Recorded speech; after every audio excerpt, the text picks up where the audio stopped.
Fire! Crossfire! Hey, got the guy, motherfucker! Hey! He's in the car! In the car! Shot fire! Shot fire! Hey! Move! Hey, get him! Get him!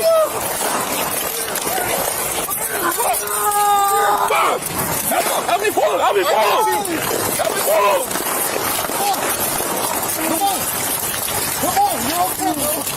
Officer down! Officer down! Officer down! Hey, over here! Over here! Right here! You're okay, bro. You're okay. Breathe. Put your gun down. Put your gun down.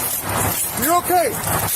You're gonna be all right. Where you at? Where you at? Listen, Where you at? you're gonna be okay, bro. Relax. Relax. Hold my hand. Hold my hand. Hold my hand. Hold my hand. Just look at me. Look at me the whole time. Hold it. Look at me. 15 seconds. That's how long it took for a routine pursuit to put a Houston police officer on the ground, bleeding, on the shoulder of a freeway, with cars still moving 40 feet away. What you're about to hear is real radio traffic and real bodycam audio from November 11, 2023. No reenactment. No actors. This is Case File 01. Southwest Freeway, Houston. Mid-morning traffic on Interstate 69, near Chimney Rock Road, just before the split with the 610 West Loop. Officers spot a car matching one reported stolen the day before, in a carjacking on November 10th. Behind the wheel is a 19-year-old named Japheth Torres Diaz. Officers try to pull him over. He doesn't stop. He doesn't slow down. What follows is a brief pursuit that ends the only way these things tend to end on a freeway at highway speed, badly. Torres Diaz crashes the stolen car into several other vehicles in the main lanes, boxing himself in front of civilian traffic that has nowhere to go. Officer John Gibson is one of the first units on scene when the car finally stops.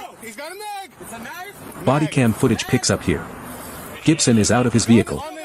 Standard procedure: approach, contain, command. It's a sequence he's run 100 times in training, on 100 ordinary stops that ended with a ticket or a warning. This time, he has 15 seconds before everything about this stop stops being ordinary. Oh shit. 5-3 cracked up. Major. Oh shit. Where at?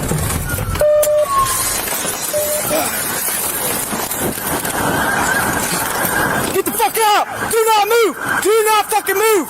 Do not move! Do not move! Let me see your fucking hands now! Let me see your fucking hands! Dallas, this way, bro, this way! Come on! Ah! Ah! Fuck! Ah! Gibson gives the command every officer is trained to give first: hands. Show me your hands. Torres Diaz doesn't. According to Houston police, within 15 seconds of Gibson stepping out of his car, Torres Diaz opens fire. Gibson is hit in the leg. He does not return fire in this moment. The footage that follows isn't a shootout from his gun, it's him going down, and everyone around him reacting to it. Officers are trained to treat every stop like this one could happen. Most never do. The ones that do happen this fast, in this little time, are exactly why that training exists in the first place. This is the part bodycam footage almost never shows you cleanly, the half second where a scene stops being a traffic stop and becomes a gunfight. No warning music, no slow motion. Just noise, and officers whose training is the only thing standing between chaos and control. 10-11, contact. We need multiple units out here. The entire freeway's gonna be closed. Don't stop. Hey! Watch out! Crossfire! Crossfire!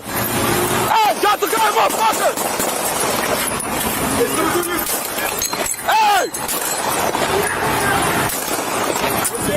He's in the car! In the car! Shot fire! Shot fire! Hey! Move! Hey, get him! Get him!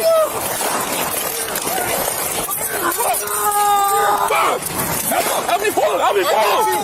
Help me pull him! Come on, you're okay, bro. Officer down! Officer down! Officer down! Hey, over here! Over here! Right here! You're okay, bro. You're okay. Breathe. Put your gun down. Put your gun down. You're okay. You're gonna be all right. Where you at? Where you at? Listen, Where you at? you're gonna be okay. Relax. Relax. Hold my hand. Hold my hand. Hold my hand. Hold my hand. Just look at me. Look at me the whole time. Hold it. Look at me. Here, brother. Crossfire isn't a word officers use loosely. It means stop, check your lane of fire, there's a friendly in danger of catching a bullet meant for the threat. When you hear an officer scream it on this audio, that's not panic, that's a trained reflex, designed to stop a second officer from becoming a second casualty. Gibson is down. And for the next several minutes, the priority for everyone around him isn't the suspect anymore, it's him. Officer down, repeated 3 times, that's the universal signal on any radio channel in American law enforcement, the entire channel clears for one thing. What HPD's report adds, that this audio alone doesn't show you, is who actually got Gibson to safety first. Not a fellow officer. A bystander named John Lally, who happened to be nearby with his own body camera running, pulled the wounded officer across the lanes of a live freeway and got him behind a truck, out of the line of fire, while bullets were still in the air. We don't have Lally's footage in this file. But it's worth saying plainly, for a few critical seconds on that freeway, the person who mattered most to Gibson's survival wasn't wearing a badge. It's also worth noting how much more of these moments get documented now that isn't official footage at all. 10 years ago, this rescue happens and nobody outside that freeway ever knows the details. Today it's on the record because a private citizen happened to be recording.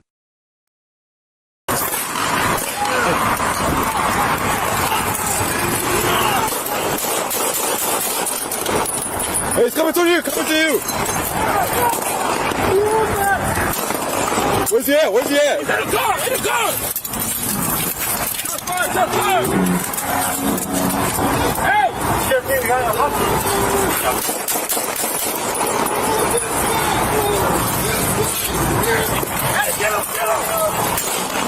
Hey, it's right there!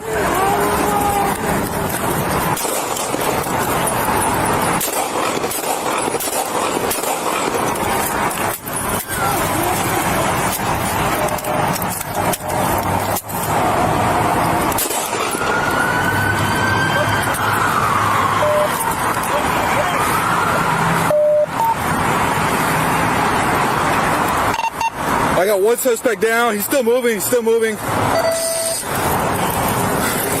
You okay? Help! Clear. Okay? Officer down. All units be en route. Area's closed. Walk back. Run back. Run back there. Run back there. Clear. 1934 is clear. 1903 big. Hey! Midwest unit. Check 5. He's down. He's down. We're checking, sir. He's down. Clear. Hey, stop moving. This is en route. Just hang on. Stand right. Get out of the way. Take runner to the fly. Just gonna have a left cross. Get out of the way. Don't let go. Try to go fly 1012. Stop moving.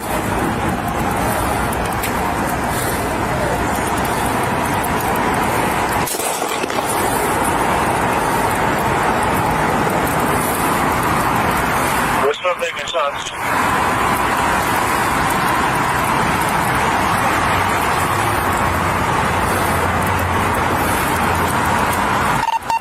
Suspect's down. He's still moving around. With Gibson down, other officers move on Torres Diaz. He's given commands, the same ones, over and over, drop the gun. He doesn't. Instead, police say, he tries to get into a second vehicle. Officers fire. He goes down. This is the moment that decides how the rest of this plays out, and it's the moment worth slowing down for, because what happens in the next few seconds is the entire reason officers are trained the way they are. A suspect on the ground, visibly hit, is not the same thing as a suspect who is no longer a threat. Officers don't rush in. Here's why that matters. He's down. He's down. Yeah. Where's the officer? Hey, watch it. He's got like a weapon in his hand. Yeah. He's got a gun in his. He's reloading. Shot, on the ground, and still trying to load another magazine into that gun. Whatever you think you know about how these moments are supposed to end, this is the reality department's trained for and hope never happens, a downed suspect who is still, functionally, armed and capable of firing. Officers fire again. Word goes out over the radio, suspect in custody. Fire crews are already staged on scene. Torres Diaz is 19 years old.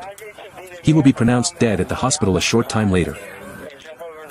All right, man, we have units are transporting the officer. Gibson is transported to the hospital with a gunshot wound to the leg. Houston Fire Department paramedics take him to Memorial Hermann downtown. He will survive. Houston police confirm he was released from the hospital in the days that followed and continued his recovery. One life lost. One officer who, according to every public account of this case, walked away. A few things worth sitting with before we close this file. First, the timeline. 15 seconds. That's the entire gap between routine pursuit and officer down in this case. It's a number worth remembering the next time footage like this feels slow or drawn out on screen. In real time, these decisions happen faster than most of us can consciously process. Second, the civilian factor. Body-worn cameras aren't just a police tool anymore. A private citizen's own bodycam footage became part of the public record in this case, and by HPD's own account, his actions likely mattered to whether Gibson made it home.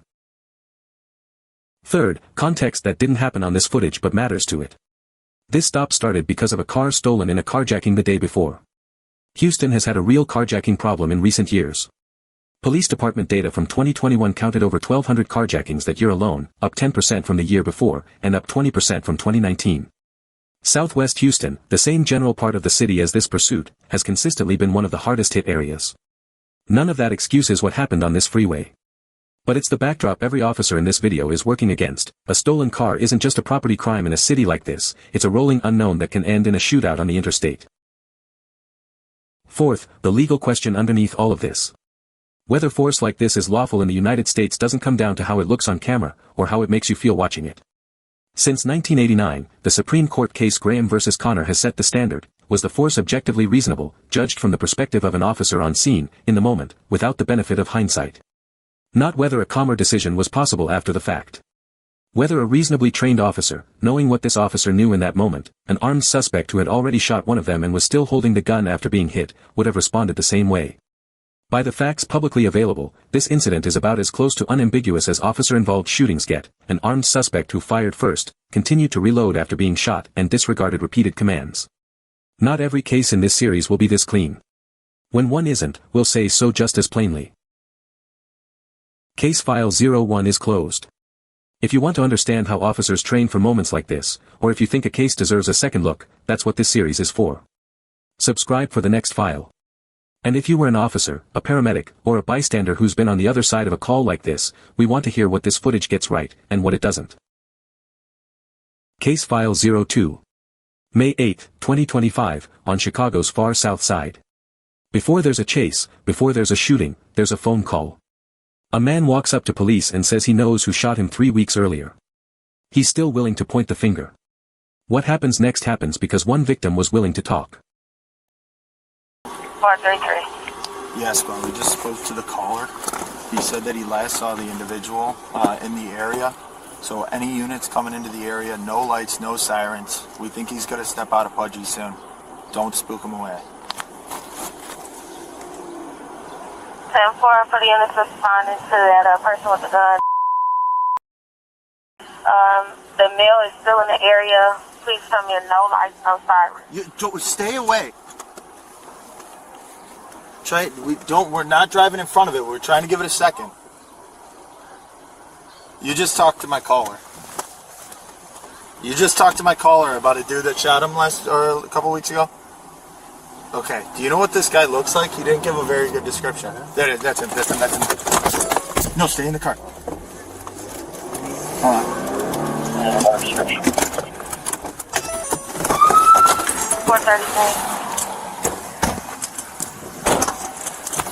Hold on.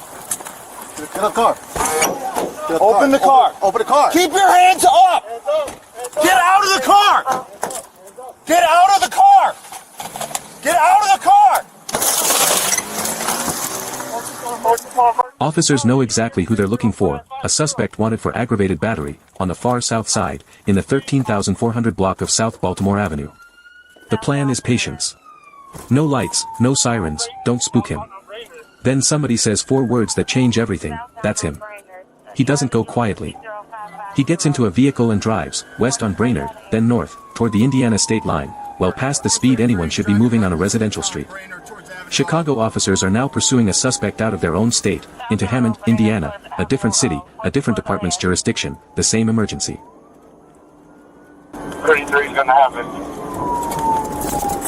433. 33, he's on the road on Brainerd going towards Indiana past Avenue O. On the road towards Indiana past the Avenue O. Notify Hammond. 10-4, and that plate was Charlie Union 60550. 433. 10-4 squad. 33. 433, he just entered Indiana. 33, are you still pursuing the vehicle? 10-4. Available Sergeant of 4. 433, he just wrecked on Dearborn. 433. 433, he just wrecked on Dearborn. Let me see your fucking head! 433 just wrecked on Dearborn. I'll give him 433 location.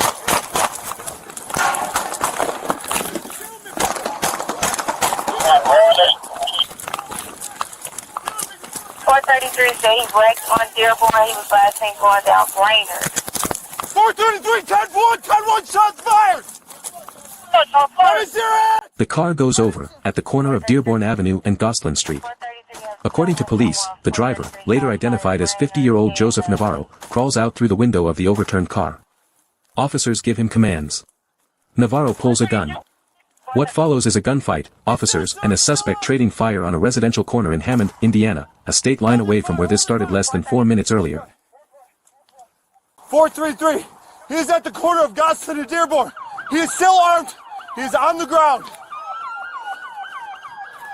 433 at the corner of Dobson and Dearborn. Gosselin and Dearborn, he is on the corner. Corner of Dobson and Dearborn, clear the air. Southeast corner. Southeast corner. He's on the ground, still armed. 433 Southwest corner, Dobson and Dearborn, his arms still on the ground. All units head that way, clear the air.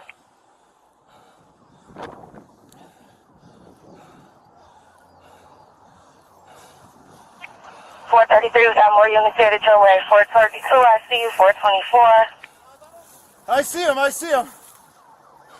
He's on this corner, southeast corner! Navarro is down. He is still armed. This is the same lesson from Case File 01, and it's worth repeating, because it comes up in nearly every one of these. A suspect on the ground is not automatically a suspect who's finished fighting. Officers hold position, call it out corner by corner, southeast, southwest, watch him, don't rush him, until they're certain the gun in his hand isn't a gun he can still use. Only once that's certain does anyone move in. 433. 420. 433. 433. He is at the corner of Gosselin and Dearborn. He is still armed. He is on the ground. 433 at the corner of Dobson and Dearborn. Gosselin and Dearborn, he is on the corner. Corner of Dobson and Dearborn, clear the air. Southeast corner. Southeast corner. He's on the ground, still armed. 433 Southwest corner, Dobson and Dearborn, his arms still on the ground. All units head that way, clear the air.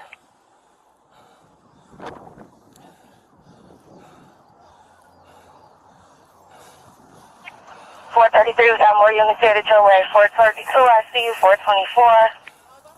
I see him. He's on this corner, southeast corner! He still has the gun in front of him! Southeast corner of Dobson and Dearborn. Still has the gun in front of him! Yes, sir. 433. 433. Hammond. Vertimer. Hold the air. 433. We got guns on the ground. And Dawson and Dearborn in corner, right by the sheep pole. Oh, yeah. He's right here. I got him. He's on the corner. Flagging! Don't fucking move! police, don't fucking Oh, move! yeah, in Gosling. Chicago police, don't fucking move! You hear me? Do not fucking move! Watch flag. Chicago police! Behind those barricades. Do not fucking move! 424, we need an ambulance over here. Bill and Spanish shot multiple times. How's the air? We need the ambulance over here. 424, we need ambulance. Cover me. I got him, I'm covered, you're covered. We got him rolling. See the gun right there. Check for another gun on him. Pull that other arm out, Valansky, pull that. There's something in his hand, there's something in his hand. I don't know. 424 in custody. 424, send his ambulance over here now. Pick it up. Take it off, Take don't pick it up, leave it on the ground. You should have left it on the ground. You got it, already. You got it, put it in the bag. 424 in custody. Where's he shot at?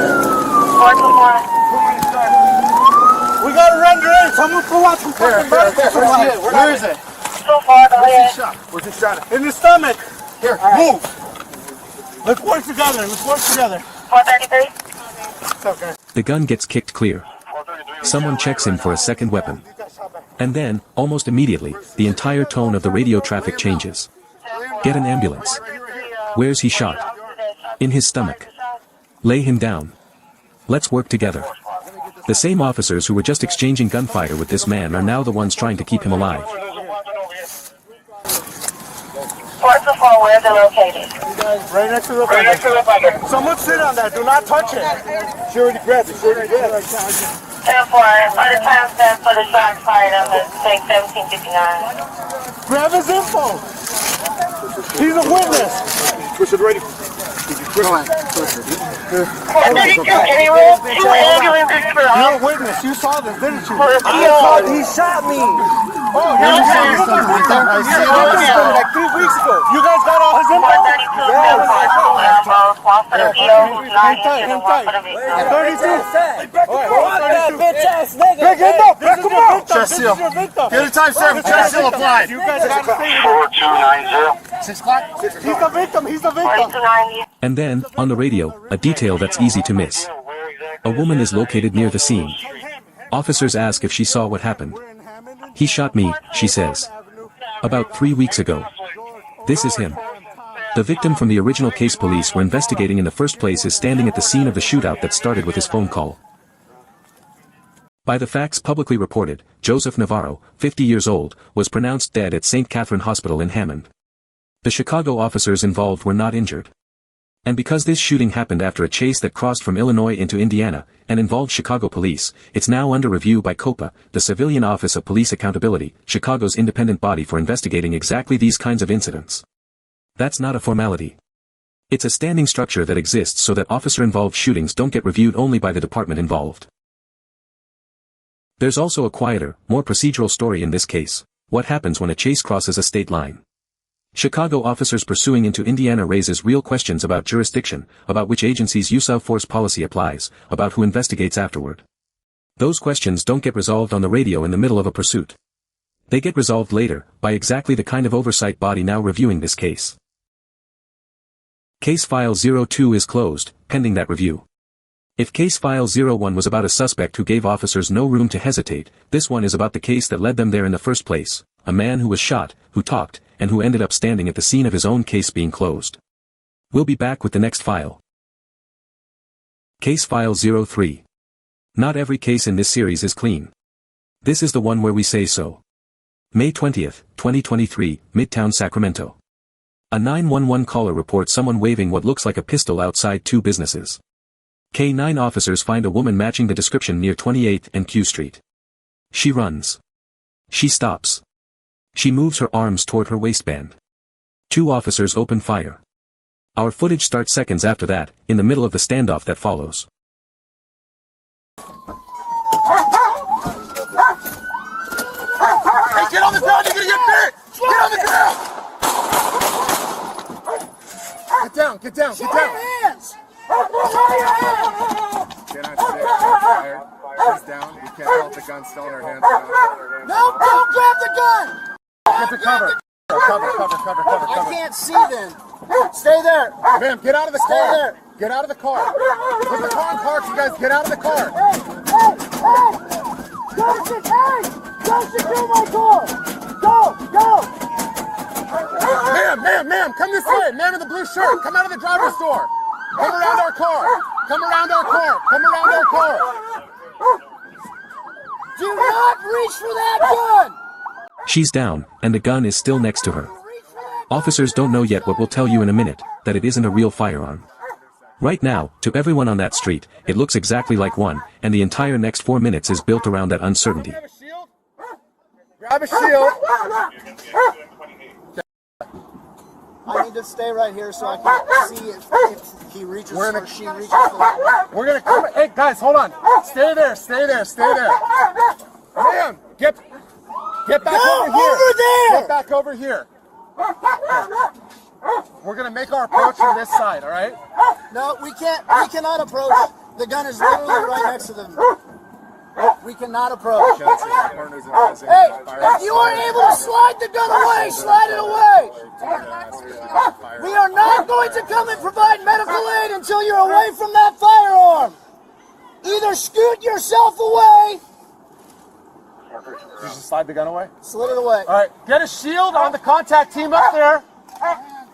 I'm going to come around. Ready? This is the part of these incidents that rarely makes the headline. The standoff isn't over medical aid versus using force. Officers are refusing to approach a wounded person, on purpose, because the gun is still within reach. It sounds cold on the radio. It's actually the opposite. Getting shot again helps no one, including her. The aid doesn't start until the risk is gone. I'm going to get the gun away. All right, who's taking hands? I got hands. I can do hands. Hold on. One's ready. Suspect, listen to me. You're going to be If you hands? move at all, you're Okay, you going need to hands. for that gun. We are going to shoot you again. Ready? Let's go. Slow. Stay with it. Put your hands behind your back. Hands behind your back. Okay, who's going hands? Leave it right there. Okay, hands. No, I don't like them to me. My leg is shot.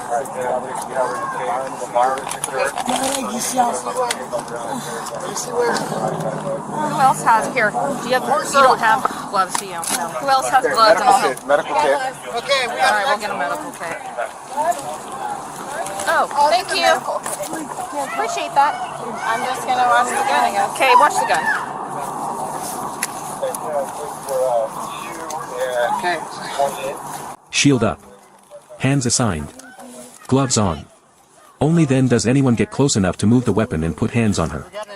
From the first shot to this moment is close to 2 full minutes, most of it spent doing nothing but watching a gun that, it turns out, was never capable of the harm everyone on that street was organizing around. I think it just needs pressure dressing. You got one in the abdomen. Yeah, exit one in the back. Check for more. I checked the back. We have one here. Okay, hang in there, okay? Hang in there. I need a pressure dressing. Hang in there, okay? Do you have any other? Let's check it. Nothing on the back?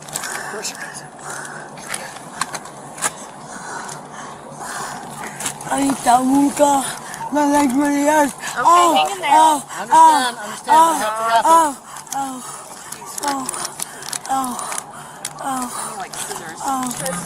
Need scissors? Yeah, let's do the touchstone. Oh, thank you. By the facts publicly reported, the woman was identified as 43-year-old Lynn Sadern. She was shot in the abdomen, the knee, and the calf, and was transported by Sacramento Fire to the hospital, where she was listed in stable condition. She survived. What she was holding turned out to be a pellet gun, not a firearm capable of the kind of harm a real one is. Go back to the standard from Case File 01, was the force objectively reasonable, from the perspective of an officer on scene, in the moment, without the benefit of hindsight. Nobody on that street could see a pellet gun and know it wasn't real. From 40 feet away, in the half-second officers had to decide, a realistic pellet gun and a firearm look the same. That's precisely why this case is harder to sit with than the first 2 files. The legal standard doesn't ask whether the gun was real. It asks whether it was reasonable to believe it might be. Those are 2 very different questions, and this incident lives entirely in the gap between them. 3 files, 3 different answers. Case 01, a suspect who left no real room for debate. Case 02, a suspect whose own history caught up with him, reviewed now by independent oversight. Case 03, a woman who survived, holding something that was never as dangerous as it looked, shot under a legal standard that was never built to require officers to be right, only to be reasonable. We're not here to tell you which of those you should feel the most about. We're here to show you the footage and the facts, and let all three sit next to each other. Case file 03 is closed. We'll see you in the next one.